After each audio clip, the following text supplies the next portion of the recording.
2024 ICDS বা anganwadi supervisor নিয়োগ বা তোমাদের 2024-এ কীভাবে অঙ্গনওয়াড়িতে নিয়োগ হবে, এই চ্যানেলে কিন্তু প্রত্যেকটা ইনফরমেটিভ ভিডিও আমি দিয়ে থাকি। কাজেই চ্যানেলটিকে যারা নতুন হতে সাবস্ক্রাইব করে নাও। পশ্চিমবঙ্গে অঙ্গনওয়াড়ি নিয়োগ 2024 ইন্টিগ্রেটেড চাইল্ড ডেভেলপমেন্ট পশ্চিমবঙ্গের অঙ্গনওয়াড়ি কর্মী, শিক্ষক এবং অন্যান্য পদের জন্য আইসিডিএস ডব্লিউবি অঙ্গনওয়াড়ি নিয়োগ বিজ্ঞপ্তি প্রকাশ হতে চলেছে। ঠিক আছে, গত বছর প্রকাশিত হয়েছিল, পরীক্ষা নেওয়া হয়েছিল, এখন আবার নতুন বিজ্ঞপ্তি আসবে। আইসিডিএস ডব্লিউবি প্রচুর সংখ্যক নিয়োগ হবে। কমিশন একটি প্রতিযোগিতামূলক পরীক্ষা করবে, যার ফলাফলের ভিত্তিতে মহিলা ও শিশু উন্নয়ন সমাজ কল্যাণ বিভাগের অধীনে আইসিডিএস শুধুমাত্র মহিলা সুপারভাইজার পদে নিয়োগ করা হবে এর পশ্চিমবঙ্গ।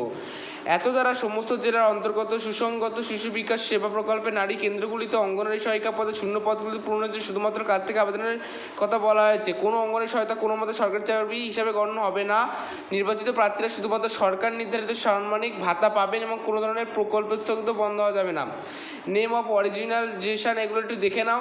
তোমাদের অঙ্গনওয়াড়ি পরীক্ষার নাম্বার অফ ভ্যাকান্সি কত, নোটিশে তোমাদের এইগুলো একটু দেখে নাও। ঠিক আছে, আবেদনকারীর বয়স তারিখ অবশ্যই মিনিমাম 18 বছর থেকে সর্বাধিক 39 বছর হতে হবে। বয়সে ছাড় এসসি এসটিদের জন্য ঊর্ধ্বসীমা 5 বছর শীতলযোগ্য। এগুলো একটু প্রয়োজনে তোমরা স্ক্রিনশট করো না, সব তো বলতে পারছি না। এসসি ওবিসিদের ক্ষেত্রে কিন্তু একটু ছাড় থাকবে হয়তো তোমাদের নাম্বারের ক্ষেত্রে। একজন প্রার্থীর অবশ্যই নির্মিত যোগ্য থাকতে হবে, যা আবেদন স্পষ্টভাবে উল্লেখ করা উচিত। ঠিক আছে, নিয়োগের নিয়ম অনুসারে প্রার্থীদের অবশ্যই শেষ তারিখের মধ্যে যোগ্যতা পূরণ করতে হবে। একজন প্রার্থীকে অবশ্যই ভারতের নাগরিক হতে হবে, শুধুমাত্র মহিলা প্রার্থীর পদের জন্য যোগ্য। ঠিক আছে, বাংলায় পড়া লিখতে হবে, বাংলার ক্ষমতা, মাতৃভাষা নেপালি, তাদের জন্য প্রয়োজনীয় নেই অর্থ বিভাগ থাকবে 1243 এই পদটা। ঠিক আছে, ফিমেল ক্যান্ডিডেটের জন্য এগুলো একটু প্রয়োজনীয় স্ক্রিনশট নিয়ে নাও তোমরা। ঠিক আছে, অর্থাৎ তোমাদের বয়স কিন্তু 18 থেকে 36 বছর পর্যন্ত কিন্তু তোমাদের আইসিডিএস বা অঙ্গনওয়াড়ি পরীক্ষার জন্য নিয়োগ করা হবে এবং সম্পূর্ণ কিন্তু বাংলায় পরীক্ষা হবে। ঠিক আছে, এগুলো প্রয়োজনীয় তোমরা একটু স্ক্রিনশট নিয়ে নাও।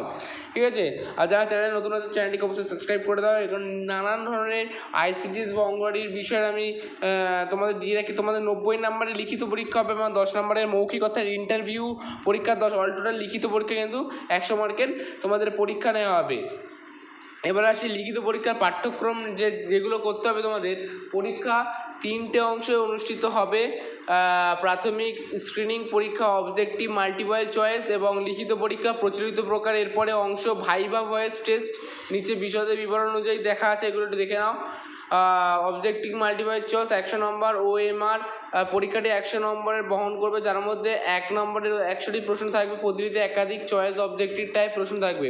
পার্ট 2 এ লিখিত পরীক্ষা প্রচলিত প্রকার 400 নাম্বার। ঠিক আছে, তোমরা বুঝতে পারছো কীভাবে পার্ট 1 পার্ট 2তে কীভাবে কোন কোশ্চেনটা মাল্টিপল চয়েস কোশ্চেন 100 নম্বরের মধ্যে কত কী থাকবে সব কিন্তু আমি দিয়ে দিচ্ছি। যারা চ্যানেল নতুন আছে বারবার বলছি চ্যানেলটাকে সাবস্ক্রাইব করে নাও। তোমাদের কিন্তু অনেক এখান থেকে ইনফরমেশন আমি দিয়ে দেবো, কবে ফর্ম ছাড়বে, কবে তোমাদের ডেট, দাদা আমি সবই কিন্তু জানিয়ে দেবো। কাজেই তোমরা চ্যানেলটিকে বারবার বলছি সাবস্ক্রাইব করে নাও। এবার আসি তোমাদের পার্ট 2 আর 3 একসাথে নেওয়া হবে। পরীক্ষা প্রাপ্ত মোট নম্বরের ভিত্তিতে চূড়ান্ত মেধা তালিকা তৈরি করা হবে। লিখিত পরীক্ষার তারিখ যথাসময়ে বিজ্ঞপ্তি হবে এবং প্রবেশের সময় তোমরা একটু দেখে নেবে এই জায়গাটা। আবেদন করার জন্য আপনাদের অফিসের ওয়েবসাইট আমি দিয়ে দিচ্ছি। ওয়েবসাইটে গিয়ে তোমরা ডাউনলোড করতে পারো, অনলাইনের মাধ্যমে আবেদন করতে হবে। ডাউনলোড অপশান যান এবং অঙ্গনওয়াড়ি নিয়োগ বিজ্ঞপ্তি দেখুন। আগে ভালো ফুল নোটিফিকেশানটি পড়ুন, তারপরে আবেদন করুন। অনলাইনে আবেদন করার আগে আপনাদের অনলাইনে পোর্টালে রেজিস্ট্রেশন করতে হবে এবং তারপরে অনলাইনে টাকা দিন এবং আবেদন ফ্রি করতে পারেন। ঠিক আছে, এইভাবে কিন্তু তোমরা অনলাইনে আবেদন করতে পারবে। অবশ্যই সমস্ত কিছু যাচাই করুন যাতে কিছু ভুল না হয়, তারপরে সাবমিট করে দিন, তাহলে আপনার আইসিডিএস ফর্ম ফিল আপ হয়ে যাবে। তাহলে এইভাবে তোমরা কিন্তু আইসিডিএস ফর্ম ফিল আপ করতে পারবে। ICDS supervisor requirement 2024 important date. অনলাইনে আবেদন শুরু তোমাদের 8/4/2024। অনলাইনে আবেদন প্রাপ্তি শেষ ডেট হচ্ছে 7/6/2024। ফ্রি আবেদনের শেষ ডেট 7/6/2024। অফলাইনে ফি প্রদানের শেষ তারিখ 7/6/2024। পেমেন্ট চালানোর তৈরি 7/6/2024। ভিডিও ভালো লাগলে অবশ্যই লাইক করো, সাবস্ক্রাইব করো। নেক্সট ভিডিও দেখা হচ্ছে, তখন ভালো থেকো, সুস্থ থেকো, টাটা বাই বাই। আর তোমাদের লাস্ট সুপারভাইজারের বেতন তোমাদের PB3 RS 7,100 থেকে, আর RS 37,600 গ্রেড পে, RS 3,600 থেকে প্রতি মাসে ফ্রি 160 টাকা SC/ST উপস্থিতির জন্য। ঠিক আছে, ভিডিও ভালো লাগলে অবশ্যই সাবস্ক্রাইব করে দিও, টাটা বাই বাই।